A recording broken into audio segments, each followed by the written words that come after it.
Bonjour le média startup, je suis François Tanner, je suis le cofondateur de la société AppsMine, qui est une startup bordelaise, qui évidemment est aussi un peu basée à Paris.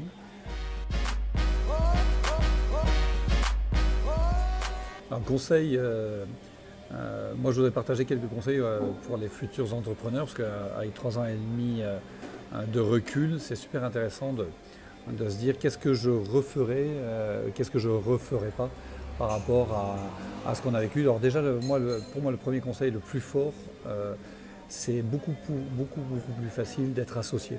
Donc, moi, je suis associé à quelqu'un qui était complémentaire, qui ne faisait pas le même métier que moi, qui s'appelle Laurent Sebag, qui est un ingénieur informaticien et qui a vraiment toutes les qualités de l'associé idéal. C'est-à-dire que je suis en confiance totale, on voit la même chose, on a envie d'aller au même endroit, et quand moi je vais très souvent à Paris pour chercher des clients et m'occuper du marketing et de la vente, lui il s'occupe à la fois du produit et de la gestion, et c'est extrêmement reposant de pouvoir s'appuyer sur un bon associé. Le jour où vous n'allez pas bien, lui il va bien, et réciproquement, tout au départ c'est vraiment très important.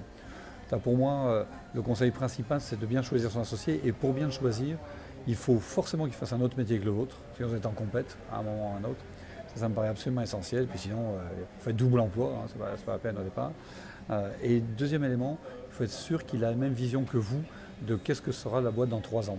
Même si vous êtes trompé, hein, même si c'est pas du tout ça qui se passera, peu importe.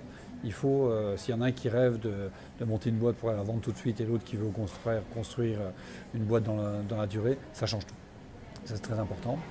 Un autre conseil, il faut rester droit dans ses boîtes. Vous avez une idée, elle est bonne. En tout cas, c'est la vôtre.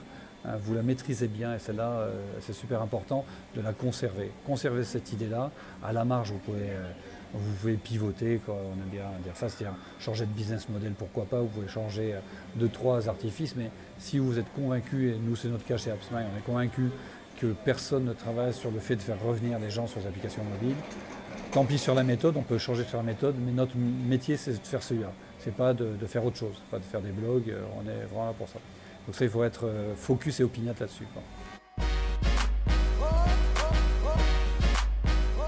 Les difficultés et les vrais challenges pour un entrepreneur, c'est le temps. Ce qui est très compliqué sur l'entreprise, c'est d'arriver à tout faire dans un temps suffisamment court, parce que pendant que vous montez votre boîte, vous commencez à cramer du fric le jour où vous avez monté votre boîte, et vous êtes dit que dans 18 mois, vous serez au break-even, et c'est formidable, vous facturerez suffisamment pour financer vos charges. Non. Vous êtes trompé de 6 mois, vous êtes peut-être trompé d'1 an.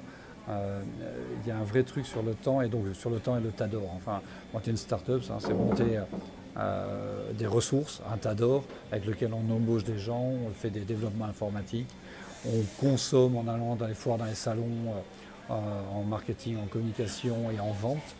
Le temps que vous arriviez à facturer votre premier client, que cette facture soit enfin encaissée, tout ça c'est très long.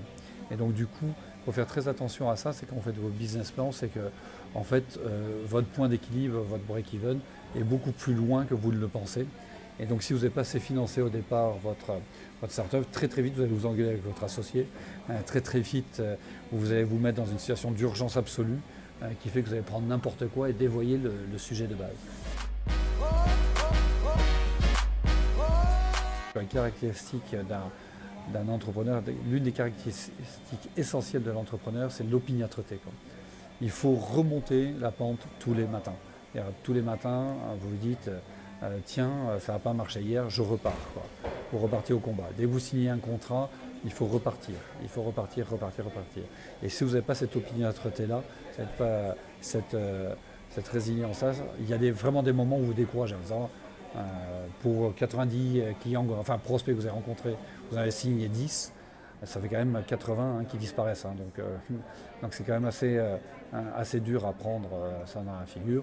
Et si vous êtes sûr de votre coup, vous trouverez la façon de repousser les portes, vous trouverez la façon de le redire et de pousser la porte. Et ça, c'est vachement important.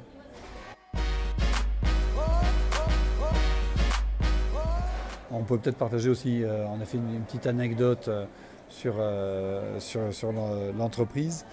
Moi, j'ai fait un truc qui est assez bizarre avec mon associé, c'est que on était parti sur une idée qui était assez simple, qui était de dire je vais faire revenir les clients sur l'application mobile de nos partenaires. Et puis, chaque fois qu'on a croisé une belle boîte, chaque fois qu'on a croisé une très belle marque, on s'est dit ouh là là, le mec, c'est pas exactement ça qu'il veut faire un peu autre chose. Il n'est pas sur les applications mobiles, il est sur le web, c'est plutôt pour ses magasins. À chaque fois qu'on a fait tout cet effort pour pousser la porte, on était capable de dire oui, oui, oui à tout. Et oui, oui, oui à tout, vous vous rendez compte au bout d'un moment que vous ne savez pas le faire. Ce n'est pas votre métier, vous n'êtes pas structuré pour ça. Vous dépensez un fric fou pour répondre à une promesse qui n'apporte absolument rien à votre boîte. Et donc, la grosse difficulté de ça, c'est d'être capable de dire non, même s'il y a un tas d'or à la clé, même si c'est presque existentiel. Si vous ne prenez pas ce contrat, vous avez peur que la boîte meure. Mais si vous déviez de votre sujet, vous devenez absolument incompréhensible, vous perdez du temps et vous n'êtes plus capable de vous concentrer sur votre boulot. Et donc du coup, vous montez, peut-être que vous prendrez 1 an ou 2 ans, vous vivrez pendant 1 an ou 2 ans, mais c'est déjà le début de la mort. Et donc nous, on a fait ça plusieurs fois, en avant des grandes boîtes, on avait des bons contacts là-dedans, on s'est trompé dans notre discours, on leur a fait miroiter qu'on était capable de faire monts et merveilles. C'est beaucoup trop gros pour nous. Et je prends un exemple sur une grosse boîte de distribution qui a compris qu'on pouvait refaire leur programme de feed, il y avait pour 40 millions d'euros, et qui nous ont demandé au bout d'un moment combien vous êtes, on a répondu 3. Et donc prendre un budget pour une grosse boîte de distribution de 40 millions d'euros quand on n'est que 3, c'est pas crédible. Et d'ailleurs on n'aurait pas pu le faire, et heureusement on s'est arrêté là. Donc ça, c'est le truc auquel il faut faire super gaffe, quoi.